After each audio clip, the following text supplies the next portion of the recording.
En este video vamos a hablar acerca de lo que es la propiedad intelectual aplicado en los entornos digitales. Este es un podcast que hemos desarrollado llamado Digi Abogados, en donde compartimos todo lo que tiene que ver con derecho y tecnología de una manera que digamos que todo lo podamos entender. Seas abogado, no seas abogado, tal vez eres un estudiante de derecho que está pensando qué hacer con su carrera, que está viendo cómo la inteligencia artificial está reemplazando un montón de abogados y que a lo mejor estás a punto de graduarte y no sabes qué hacer. O tal vez trabajas ya como abogado litigante y no te has preguntado, o tal vez te lo has preguntado. ¿Qué sucedería si yo quiero registrar una obra creada con inteligencia artificial? ¿Eso lo puedo hacer? Pues bueno, de eso es lo que vamos a hablar en este podcast, en este episodio. Así que bienvenidos a todos.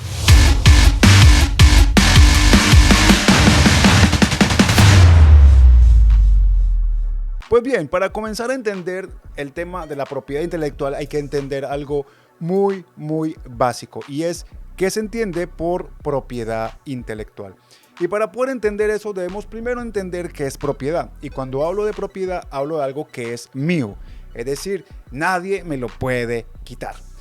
Y cuando hablamos de intelectual, estamos hablando de eso que viene de mi cabeza, que es producto de mi inteligencia, que es producto de mi creatividad, que es producto de lo que yo hago desde mi cerebro. Puede hacer mucho, puede hacer poco, pero que es único, que es mío, que es inimaginable para otra persona porque salió de mi cabeza.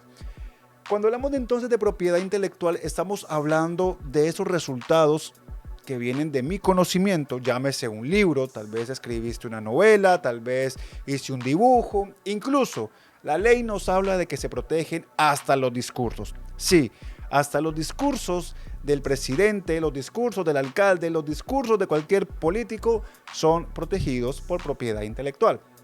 Pero aquí viene la pregunta que va a redondear todo lo que estamos hablando. ¿Se puede proteger algo creado con inteligencia artificial? Y ahí es donde viene el problema. Porque cuando hablamos de propiedad intelectual, estamos hablando de algo que el ser humano hace. Y cuando hablamos de la inteligencia artificial, pues estamos hablando de algo que tiene que ver, primero por un lado, con originalidad y de algo llamado con autoría. Cuando usted ingresa un prompt, ¿qué es? Es una orden, es un comando, es tú mandarle a la inteligencia artificial, hazme esto. Cuando tú le das un contexto a la inteligencia artificial, ella te va a crear una información a partir de lo que ya conoce, a partir de lo que ya tiene en su base de datos. Es decir, que si tú le dices, créame una vaca voladora que esté tomando leche, te va a crear una vaca voladora tomando leche. ¿Por qué? Porque en sus bases de datos ya tiene categorizada y clasificada animales categorizados como vaca y elementos categorizados como leche.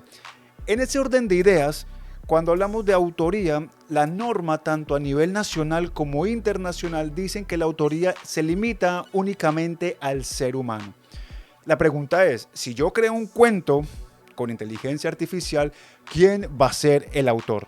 ¿El dueño de la IA o yo, que fui quien ingresó el prompt? He ahí el debate. Y como todavía no hay una respuesta, actualmente se sobreentiende de que el autor es la persona humana.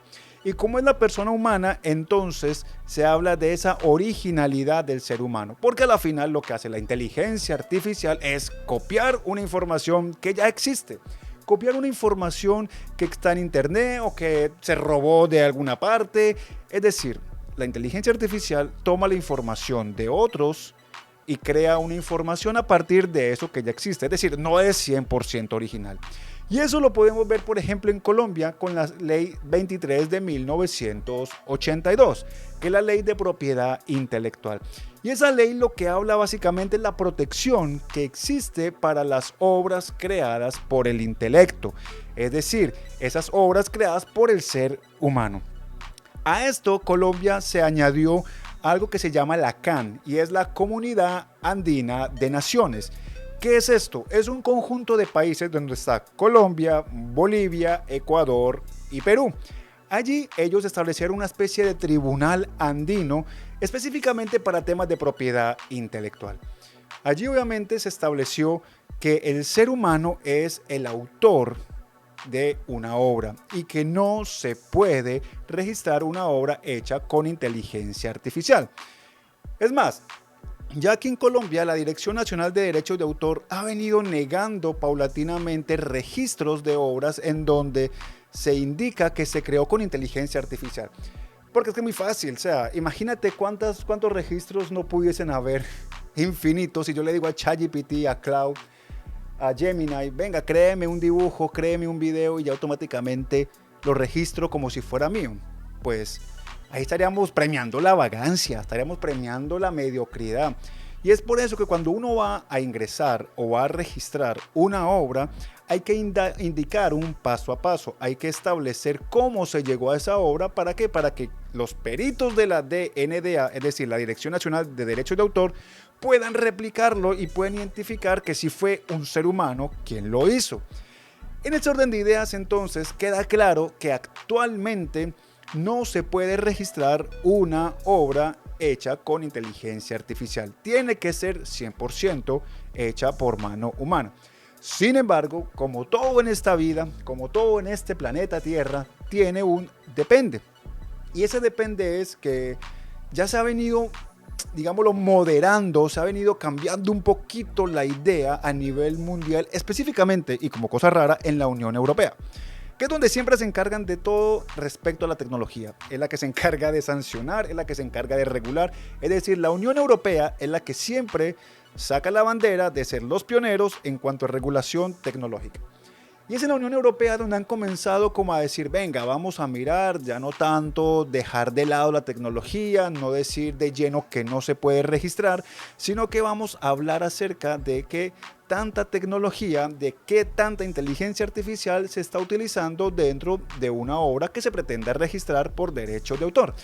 Y es allí donde, así como el famoso Turnitin, se busca es cuánto porcentaje de inteligencia artificial tiene una obra, tiene un dibujo, tiene una canción, tiene X o Y cosa que usted quiera registrar.